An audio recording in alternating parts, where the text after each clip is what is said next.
अस्सलाम वालेकुम नाज़रीन। आज हम इस वीडियो में जो प्री इस्लामिक अरेबिया यानी कि वो जो हमने अभी जाहिली पीरियड के ऊपर जो क्वेश्चन कर लिए थे यानी कि उसके ऊपर क्वेश्चन हैं, यानी कि बिल्कुल जब इस्लाम आने वाला होता है उस टाइम के जो हालात होते हैं उससे पहले जो किंगडम्स कायम हुई थी प्री इस्लामिक अरेबिया की, उस किंगडम के बारे में पढ़ेंगे। तो सबसे पहला पॉइंट है द कॉन्क्वेस्ट। सबसे पहले हम पढ़ेंगे the conquest which the south Arabian achieved for the commerce and trade the kingdom they built were not military states. यानी कि बाद में जिस तरह की हुकूमत कायम होती थी उसके अंदर मिलिट्री होती थी और जिस तरह की एक ढांचे एक पूरी उसकी फाउंडेशन रखी जाती थी, पहले की जो सल्तनतें कायम होती थी वो इस तरह की नहीं होती थी, वो कॉमर्स एंड ट्रेड पर बिल्ट होती थी। उसके बाद क्या है, the earliest inscription found are mostly बॉस्ट्रोफेरन।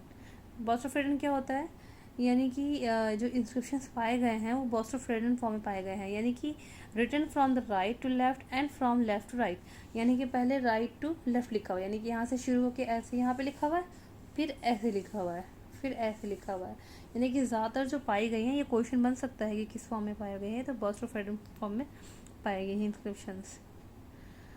और उसके बाद क्या है, कास्टन निभुर।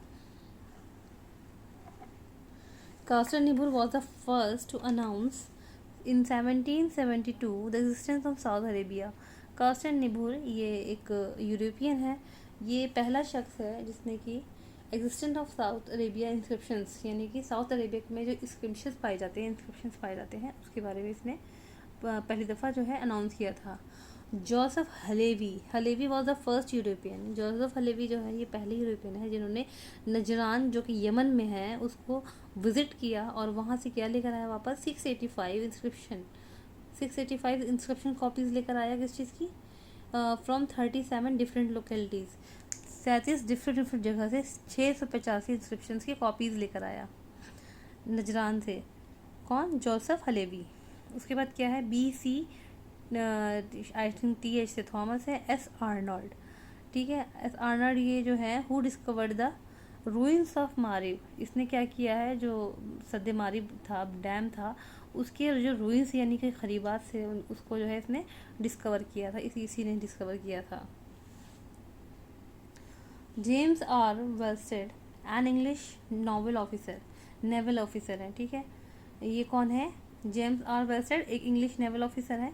इन्होंने 1837 में जो नकाबुल हजर नाम से इंस्क्रिप्शन का एक पूरा सीरीज़ इन्होंने पब्लिश कराया था, किस नाम से, नकाबुल हजर, नकाबुल हजर और नकाबुल हजर होगा आई थिंक सो, इस नाम से इन्होंने इंस्क्रिप्शन को शाया कराया था 1837 में। अभी तक तो हमने पढ़ लिया ये मुस्तशरिक यानी यूरोपियंस ने जो एक्सप्लोर किया था उसके ऊपर। अब इसके बाद हम पढ़ेंगे the Sabaean kingdom. The Sabaean were the most distinguished branch of the entire South Arabian family. जैसे कि पता चल रहा है कि साउथ अरेबिया के बारे में पढ़ेंगे हम, तो ये जितनी भी किंगडम्स हैं ये साउथ अरेबियन किंगडम्स, यानी अरब का एक पूरा पार्ट है, इसमें सेंट्रल अरेबिया है, साउथ अरेबिया है, north Arabia, east and west है, तो ये साउथ अरेबियन किंगडम्स हैं, यानी कि ये यमन वमन वाला जो पूरा एरिया है ये सब इसके अंदर शामिल होता है। तो ये सबसे ज़्यादा डिस्टिंग्विश्ड ब्रांच है पूरे साउथ अरेबिया की, जो सबईन किंगडम थी। Saba their original homeland lay south of Najran in the Yemen district, यानी यमन डिस्ट्रिक्ट में नजरान के साउथ में ही इनका होमलैंड था। The Sabaean periods extended from about 750 BC to 115 BC। जो सबईन किंगडम है वो 750 बिफोर क्राइस्ट से 115 बिफोर क्राइस्ट तक था। मुकर्रिब वॉज द टाइटल, ये मेन पॉइंट है, Mukarrib was the title of the priest, यानी कि जो सबईन किंगडम के जो किंग बनते थे वो अपना टाइटल मुकर्रिब रखा करते थे। Who stood at the head of the state, यानी कि वो जो हेड ऑफ द स्टेट होते थे। Marib was the capital of Saba. Marib क्या था, वो कैपिटल, सबईन किंगडम का कैपिटल मारिब था। और its principal building was the temple of Almaqah. इनका जो प्रिंसिपल बिल्डिंग थी इसकी क्या थी, वो अलमका, टेम्पल ऑफ अलमका, यानी कि अलमका का मंदिर। द और ये है क्या, द मून गॉड, यानी कि चांद को देवता मानते होंगे। इट्स प्रिंसिपल्स रूइंस, यानी कि इसके जो खरीबात हैं ना कॉल्ड अल खरीबा, इसे अल खरीबा कहलाते हैं। नेक्स्ट है, in the second period of the Sabaean kingdom 610 to 1115 BC, the ruler appears shorn of his priestly character Ma'arib, some 60 miles east of Sana'a. became the capital. This city lay 3,900 feet above the sea. इन्होंने क्या किया है, फिर इन्होंने जो है मारिब नाम से शहर बसाया है, उसको अपना फिर कैपिटल बनाया है, जो कि ये कहाँ पे था, जो कि सी से जो है 3,900 फीट ऊपर था। फिर इसी मारिब सिटी के अंदर जो है वो डैम बनाया गया था, ग्रेट डैम, उसी के नाम से उसका नाम जो है वो सद्य मारिब पड़ा। नेक्स्ट किंगडम है Minaean. The Minaean kingdom flourished in the Jawful Yemen. Jawful Yemen यानी कि एक तो साउथ अरेबियन की अरेबियन की किंगडम है। ऊपर से जौफ कहते हैं किसी भी चीज़ के जब दरमियाना हिस्सा होता है ना, यानी बिल्कुल उसका पेट अंदरून हिस्सा होता है, उसे बोलते हैं। तो ये जौफुल यमन की किंगडम है। एंड इट्स हेयर डेज, मतलब जो इनके जो हाई दिन होते हैं, यानी कि जो इनकी सुनहरी दौर होते हैं, include most of South Arabia. उसमें क्या है, मोस्ट ऑफ साउथ अरेबिया इनके अंदर आता था। The original Arabic form Maan was late vocalized Main meaning spring water. ये मान से आए थे, जो कि बाद में जो है माइन कहलाने लगे, जिसका मतलब होता है स्प्रिंग वाटर। ठीक है। मिनाइन की जो कैपिटल थी वो क्या थी, करनाव थी। मिनाइन की कैपिटल करनाव थी, जो कि हवेली ने विजिट की थी। हवेली एक यूरोपियन मुस्तशरिक है, हलेवी, इन्होंने विजिट की थी करनाव को इन 1870 में। ये इम्पोर्टेंट पॉइंट है कि इनकी कैपिटल, मिनाइन की कैपिटल क्या थी, करनाव थी, और इसको हलेवी ने विजिट किया था। Other than the Minain and Sabain kingdom, two other important states arose in this area, Qatban and Hadramaut.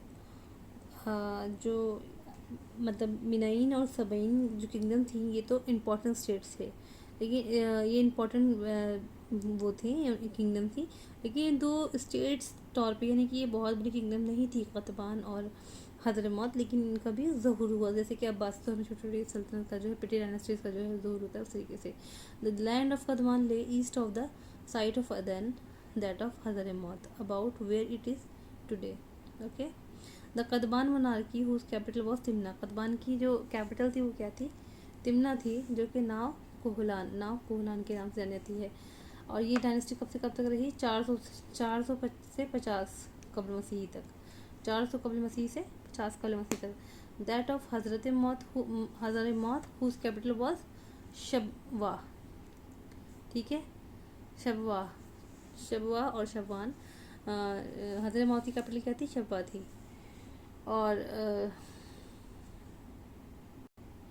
और इसमें देखिए लास्ट में ये लिखा हुआ है कि at times these kingdoms were under Sabaean and Minaean hegemony, यानी कि ये दोनों किंगडम जो थी वो इनके अंडर में ही थी। नेक्स्ट किंगडम आती है द हिमयरिड किंगडम फ्रॉम 1115 BC, यानी 115 कबल मसीही से onward the entire area falls under new masters. क्या हुआ, इससे पहले सबईन और मिनाइन के अंडर में जो है सारा एरिया था, लेकिन जैसे ये हिमयरिड्स आए, अब क्या हुआ, बिल्कुल इसके बाद से जो है एक पूरा एरिया एक नए मास्टर के अंदर में आ गया है ना, under new master who stemmed from the south western, जो कि कहाँ से ताल्लुक़ रखता था, साउथ वेस्टर्न के हाईलैंड से, द ट्राइब ऑफ हिमियर से। हिमियर का भी ताल्लुक़ रखते थे ये लोग। Though the royal title remains king of Saba and Dhu Raydan, इन्होंने, इनका जो रॉयल टाइटल क्या था वो जू रैदान था। Raydan later became known as Qataban. This marks at the beginning of first Himyar kingdom. Okay, पहले क्या हुए, वो सबा बने, मतलब मलिक सबा थे, फिर उसके बाद जो है वो मिनाइन जो थे वो थे, उसके बाद क़तबान हुए, उसके क्या हुआ, इसी तरीके से हिमयर किंगडम आ गई, विच लास्टेड टिल अबाउट 300 AD। इसका किंगडम कब तक रही, 300 AD तक रही। यानी कि देखो ये उसी में से चलते हुए आ रहे हैं, पहले सबईन आई, फिर मिनाइन आई, और सबईन और मिनाइन के रहते हुए क़तबान और हजरमौत आ गए, फिर उसी के अंदर से निकल के जो है ये हिमयर किंगडम्स हैं, जो कि हिमयर कबीले के थे। और ये डायनेस्टी कब तक रही, 300 कबल मसीह तक रही। Their language was practically the same as that of the Sabaeans and Minaeans before them, यानी कि सबईन और मिनाइंस की जो ज़बान थी वही इनकी ज़बान थी, अलग ज़बान नहीं थी। और जो हिमियर डायनेस्टी थी, उनका कैपिटल क्या था, Zafar was the capital of the Himyar dynasty. Zafar उनका जो है, जफ़र दोनों तरह से प्रोनाउंस किया जाता है इसको, ये इनका कैपिटल था। It displaced Marib of the Sabaean and Qarnaw of the Minaeans. इसका चार्म, यानी कि जफ़ार का जो चार्म है वो इतना बढ़ गया, यानी कि कोई जगह जो अपने आप में एक मिसाल कायम करता है, तो जफ़ार जो है उसने अपनी इस मिसाल कायम की कि उसने मारिब की, यानी कि जो सबईन की किंगडम वो थी, कैपिटल थी, और करनौल जो कि मिनाइन की कैपिटल थी, इन दोनों को मान कर दिया अपने सामने। 9 of the Himyarite kings of this period are known to us from inscription, यानी कि तुब्बा इंस्क्रिप्शंस जो मिले हैं उससे 9 किंग्स का पता चलता है। Is a royal title as survive in Islamic literature, ठीक है। तुब्बा क्या था, वो रॉयल टाइटल था जो कि इस्लामिक लिटरेचर में सर्वाइव कर सका है। Among the Himyarite kings best known to later Arabic legends was one Shamar Yarash, यानी कि किसी एक किंग का पता चलता है जिसका नाम क्या था, जो कि बहुत ही ज़्यादा बहादुर किंग था, वो था शमार यराश। अनदर वॉज अबू करीब असद कामिल, यानी कि एक कामिल के नाम से कई दफ़ा पेपर में इसके ऊपर क्वेश्चन आया हुआ है। तो वो कौन थे, who is reported to have conquered Persia, ठीक है। उसके बाद क्या हुआ, इसने जो है पर्शिया कॉन्कर किया था कामिल ने, इसलिए इसका नाम बहुत ज़्यादा इस जान से जुड़ा हुआ है। Who letter embrace the Jewish faith, जिसने कि जेविश फेथ को बाद में कबूल किया और वहाँ पे जेविश को फैला दिया। उसके बाद नेक्स्ट आती है Nabataean. In the early part of the 6th century BC the Nabataean came as nomadic tribes from what is called to Transjordan, यानी कि आजकल जो ट्रांसजॉर्डान कहलाता है वहाँ के ये नोमैडिक ट्राइब्स ये लोग आए थे। जो नबतईन थे कहाँ से थे, ट्रांसजॉर्डान जो आजकल ट्रांसजॉर्डान कहलाता है उस जगह से ये लोग आए थे। कौन थे ये लोग, नोमैडिक थे यानी कि चरवाहे थे। इट्स कैपिटल वॉज पेट्रा, नबतईन की कैपिटल क्या थी, पेट्रा थी। ये क्वेश्चन यहीं पर आता है। पेट्रा क्या है, Petra a Greek word, Petra कहाँ का वर्ड है, ग्रीक वर्ड। इस पर भी क्वेश्चन बन सकता है कि पेट्रा जो है वो ग्रीक वर्ड है। कहाँ की कैपिटल है पेट्रा, नबतईन की, और ये ग्रीक वर्ड है। मीनिंग क्या है पेट्रा का, रॉक। ये the translation of a Hebrew, और ये पेट्रा वर्ड किस चीज़ का है, ग्रीक वर्ड है और हिब्रू से लिया गया है। Petra was a key city on the caravan south between Saba and the Mediterranean sea और सबा के दरमियान जो है ये एक कारवान के लिए पेट्रा क्या था, की सिटी था। हारिस कौन है, नबतईन रूलर, एक बहुत ही मशहूर नबतईन रूलर है। उसके दौर में क्या हुआ था कि नबतईन जो है वो पहली दफ़ा किसके कांटेक्ट में आए थे, क्लोज कांटेक्ट में, विद रोमन के कांटेक्ट में। और जो अंडर हारिस फोर्थ, यानी कि जो फोर्थ हारिस चाहरुम थे, the dynasty reach its height. Dynasty कब उसके हाइट्स को पहुंची, चाहरुम फोर्थ के बीच में। 2018 के ऊपर से अंदाज़ा हुआ है कि उन्होंने ऐसी लाइनों को भी क्वेश्चन बना दिया है, तो एक एक लाइन इंपॉर्टेंट होती है। The last ruler name was Rabbel दोम आर नोन टू अस, ठीक है। रब्बील दोम क्या है, लास्ट रूलर के बारे में भी क्वेश्चन कर लेते हैं। लास्ट रूलर कौन है, रब्बील। और वेरी फेमस कौन है, हारिस, और हारिस चाहरुम जो है वो सबसे ज़्यादा फेमस है। उसके बाद क्या है, तदमोर। ये क्या है Tadmor, the early Semitic name of Palmyra के अर्ली सेमेटिक नेम क्या है, तदमोर है, तदमूर, ये तदमूर होगा अरबी में। द पालमेरिन सिविलाइजेशन, एक और पॉइंट है यहाँ पे, ये पेपर में आ चुका है एक बार से, मैंने यहाँ पे नोट कर लिया है। The Palmyrene civilization was an interesting blend of, जो पालमेरिन सिविलाइजेशन, ये जो पालमेरिन संस्कृति है या तहजीब है, ये किस चीज़ का एक दिलचस्प ब्लेंड है, ग्रीक का, सीरियन का एंड पार्थियन यानी कि ईरानियन एलिमेंट्स का। ये पेपर में क्वेश्चन आ चुका है तो इसलिए मैंने इसको यहाँ पे नोट कर लिया है। द गस्सानीस, इसके बाद क्या है, गस्सानीस। तो the Ghassanis claim descent from an ancient South Arabian.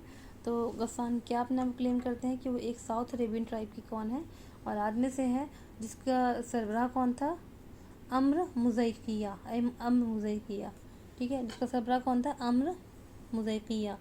Jaffna a son of अम्र, यानी कि अम्र का बेटा था जफना, उसके बेटों में से कोई एक बेटा होगा। Is regarding as the founder of the dynasty. तो इस गसानी डायनेस्टी का फाउंडर कौन है, Jafna a son of Amr is regarded as the founder of the dynasty. In course of time the Banu Ghassan were Christianize, ठीक है। जिस वक्त की डायनेस्टी कायम हुई थी, बनो गस्सान कौन थे, क्रिश्चियंस थे। About the end of the 5th century, they were brought within the sphere of Byzantine political influence and used as a buffer state। यानी कि क्या हुआ था फिर उसके बाद, ये पेपर में वाला क्वेश्चन आया हुआ है कि बाइजेंटीन के जो अहाता होता है उसके अंदर ये लोग दाखिल हो गए थे, और फिर उसके बाद उनके लिए वही काम करते थे, यानी कि उनकी सरहदों की रक्षा का, यानी सरहदों की हिफाजत का काम करते थे। ये उनके अहाते में दाखिल हो गए, उनकी जिम्मेदारी में आ गए थे। और ये कैसे, to stay the overflow of between hearts, their capital was the first a movable. जब गसानी डायनेस्टी शुरू में कायम हुई थी तो क्या था, इनकी कैपिटल जो थी वो एक नहीं थी, वो मूवेबल कैम्प थी, कोई सा भी कैम्प बन जाया करती थी। लेकिन बाद में इन्होंने क्या किया, इसको फिक्स कर लिया और अलजाबिया को उसका अपना कैपिटल बना लिया। किसको अपना कैपिटल बना लिया, अलजाबिया को। तो गसानी डायनेस्टी में क्या इंपॉर्टेंट है इसका, ये अपने आप किसके एंसेस्टर बताते हैं, अम्र मुज़क्किर के। इसके फाउंडर कौन है, जफना है। जफना कौन है, ये one of the son of Amr. और इसी कैपिटल जो है जाबिया है। लेटर कौन सी इसकी कैपिटल बनी, जाबिया बनी। और इनका क्या था, ये बैजेंटीनी प्रोमिनेंस के अंदर दाखिल होते थे, ये उनके साथ मतलब वफादार कह लो या इस तरीके से।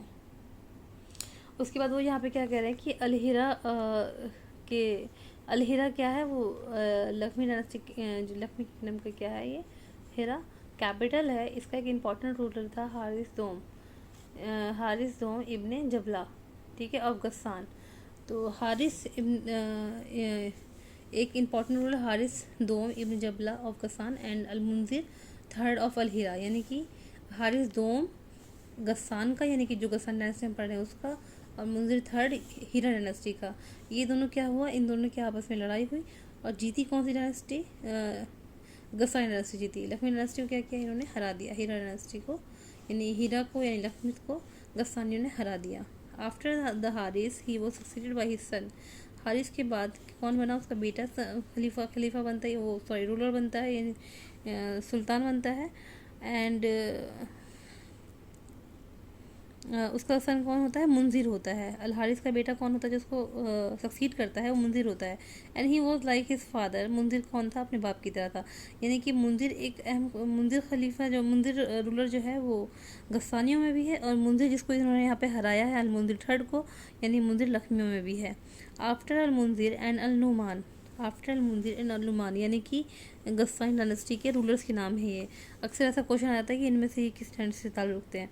तो after al Mundhir and al Numan anarchy seems to have prevailed in Ghassan land, यानी कि इसके बाद क्या हुआ कि इनकी जो डायनेस्टी थी, ये इनकी जो अनारकी थी, यानी कि जो तानाशाह था, ये जो है वहाँ से कमज़ोर पड़ने लगा है। A number of poets of pre Islamic Arabia found in the Ghassanis, यानी गस्सानीज के दौर में, यानी इसके कोर्ट से उस दौर में कई सारे पोएट्स ने जन्म, कई सारे पोएट्स पाए जाते हैं, जैसे कि लबीद। कौन थे वो, the youngest of the 7 poets.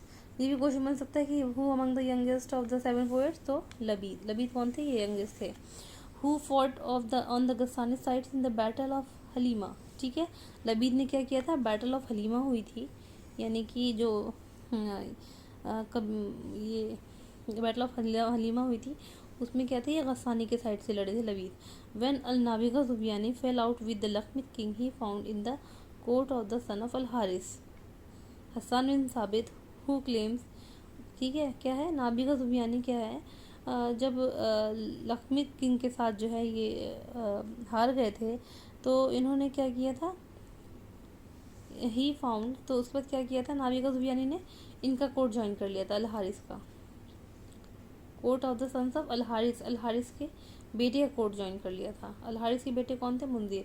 Hasan bin साबित who claims kinship with the Banu Ghassan, Hassan bin Sabit जो कि बाद में मुसलमान हो जाते हैं और दौर नबी में इन्होंने मुसलमानों के लिए शायरी की है, उन्होंने क्या किया, बनु गस्सान के लिए अपनी किनशिप को ये क्लेम करते हैं। अच्छा, मैं पढ़ाती चली गई, ये पैराग्राफ रह गया था, इस पैराग्राफ को देख लेना। तो क्या है, लबीद कौन था, वो यंगेस्ट पोएट था किसका, गस्सानी डायनेस्टी का, जिसने कि बैटल ऑफ हलीमा में जो है गस्सानी की साइड से लड़ा था ये। और उसके बाद क्या है, जो हसन बिन साबित है वो अपनी किनशिप क्लेम करता है गस्सानियों से। उसके बाद नेक्स्ट डायनेस्टी आ जाती है लखमीस कौन थे, द तमूक, ये खुद को तमूक बोलते थे। तमूक कौन थे, अ ट्राइब सेटल नियर टिग्रो यूरोपेस, ठीक है, ऐसा कबीला जो कि टिग्रो यूरोपेस पे सेटल था। लिव्ड फर्स्ट इन टेंट्स, ये पहले टेंट्स में रहते थे। Their temporary camp developed in course of time into permanent, फिर क्या हुआ, इनके टेंट जो है वो टाइम के साथ रहते रहते वो परमानेंट बन गए, यानी कि फिर वो जो है बंजारे नहीं रहे। और इनके टेंट जो परमानेंट हुए थे वो कहाँ हुए थे, अलहिरा में। लक्ष्मी डायनेस्टी की कैपिटल क्या है, अलहिरा है। तो this Hira became the capital of Persian Arabia, ये कौन सा अरेबिया था, जो हीरा था ये पर्शियन अरेबिया था। कौन सा अरेबिया था, Persian Arabia, this is very important, Persian Arabia था। और ये क्वेश्चन आया भी है लखमी डायनेस्टी का। The real founder of the Lakhmi dynasty was Amr ibn Adi ibn नसर। ये क्वेश्चन पेपर में आया हुआ है कि रियल फाउंडर कौन था। तो लखमी डायनेस्टी का रियल फाउंडर अमर इब्ने अदी इब्ने नसर था। नसर इब्ने रबिया इब्ने लखम असन ऑफ जदीमा सिस्टर। कौन था ये? जदीमास की बहन का भाई बेटा था। Under al Numan son and successor al Munzir first al Hira began to play its important role. यानी कि जो अलमुंजिर फर्स्ट आया इस डायनेस्टी का, अलहिरा यानी कि जो इनकी कैपिटल थी, उसने क्या किया, अपना इंपॉर्टेंट रोल निभाना शुरू कर दिया in the events of the day. यानी कि उस दौर में जो भी काम होते थे उनमें इनका एक बहुत ही अहम रोल हुआ करता था हर जगह पे। ये हर जगह पे छाए हुए होते थे। So great was al Munzir. तो इस तरीके से इस डायनेस्टी का यानी लखमी डायनेस्टी का ग्रेट राजा कौन हुआ? अलमुंजिर हुआ। और गस्सानियों का कौन हुआ? हारिस हुआ। In 1421 he fought beside his Sassanid suzerain against the Byzantine।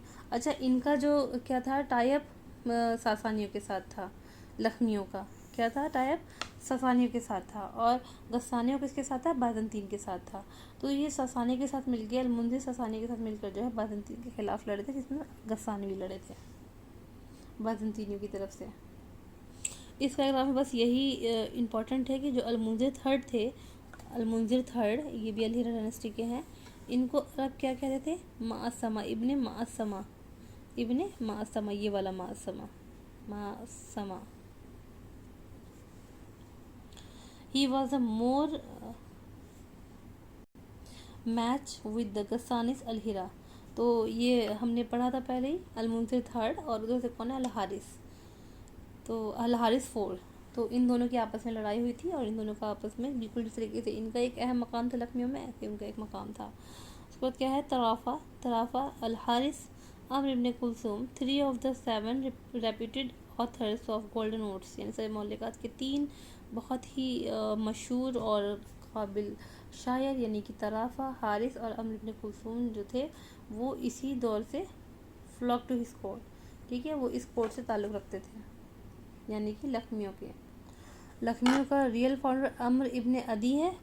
और लखमियों की dynasty came to an end of Numan third. Numan third पे जो है इस डायनेस्टी का एंड हो गया। In 633 under the commandership of Khalid bin Walid it was abolished. और इस डायनेस्टी को अबॉलिश किसने किया था? खालिद बिन वलीद ने 633 में। 633 में, ये डेट बहुत इंपॉर्टेंट है कि क्रोनोलॉजिकल ऑर्डर्स आ सकते हैं वॉर्स के। तो जो हीरा का इन्वेजन किया था इन्होंने, यानी हीरा को जो अबॉलिश किया था, किंगडम ऑफ हीरा को या लखमियों को, तो खालिद ने वलीद जो है इसके कमांडर थे, उन्होंने 633 में इसको अबॉलिश कर दिया था। अब आ जाती है Kindi dynasty. As the Ghassani stood in the relation to Byzantine. जैसे गसानी जो हैं वो बाइजेंटीन के रिलेशन में थे और जैसे लखमी जो थे वो पर्शियंस के रिलेशन में थे। So did the Kindi dynasty kings of central Arabia. इसी तरीके से किंदी जो थे वो किससे ताल्लुक़ थे? सेंट्रल अरेबिया से। Stands in relation to the last Tubas of Al-Yaman. Within the peninsula, they were the only rulers to receive the title of Malik। ठीक है, पूरे पेनिनसुला में उस दौर में जितने भी डायनेस्टीज कायम हुई है उनमें से ओनली किंदी लोगों ने अपने लिए कौन सा टाइटल इख्तियार किया? मलिक का टाइटल इख्तियार किया। सिर्फ मलिक का, किंदियों ने किया मलिक का टाइटल इस्तेमाल। The reputed founder of the dynasty Hujr surnamed Akil al Murar. ठीक है, हुज्र आकिल अलमुरार इस डायनेस्टी का फाउंडर है। Hujr was succeeded by his son Amr. और हुज्र जो है वो अपने हुज्र के बाद जो है उनका बेटा अम्र जो है वो तख्त नशीन हुआ। और Amr son al Harith the most valiant king of the kingdom. ठीक है, और अल हारिस जो है वो कौन है? द मोस्ट, हाँ, अम्र के son, the most valiant king of kingdom. The celebrated poet Ibnul Qais, one of the greatest of the golden odes. यानी कि जो इब्नुल कैस है ये किंदी डायनेस्टी से कायम ताल्लुक़ थे। Was the descendant of the royal Kinda. यानी कि जो किंदा कबीला था, रॉयल किंदा, ये उसी के शाख से या उसी से ही ताल्लुक़ थे। अब अगले टॉपिक के साथ अगले वीडियो में। अल्लाह हाफिज़।